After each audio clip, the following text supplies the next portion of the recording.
அதிபதி நாடாளும் நாயகன் அழகன் புழகன் ஆனந்த சித்தன் நல்லூர் பதிகாவலன் நல்லூர் அடியார் காதலன் அலன் அண்ட ஜலாடன பிரபஞ்சோத்பத்தினி நிற்பகாலனன் வேதத்தின் நாயகன் வேள்வியின் நாயவன் முறையாகவ பொருளவன் முத்தமிழ் ஆனவன் நல்லூர் கந்தசாமியார் பதியேறி வாரான்.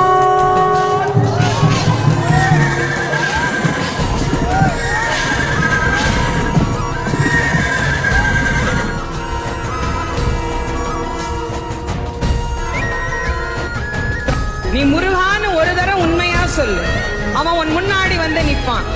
முருகனே வர்ற அளவுக்கு நாங்க என்னங்க அவ்வளோங்க புண்ணியம் பண்ணி இருக்கிறோம் அப்படின்னா அதுக்காக அருணகிரிநாத சுவாமி நமக்கு சொல்றாரு, கவலையே படாத, அவனுடைய வேல் இருக்கிறது, அவனுடைய மயில் இருக்கிறது, அது உன்னை பாதுகாக்கும்.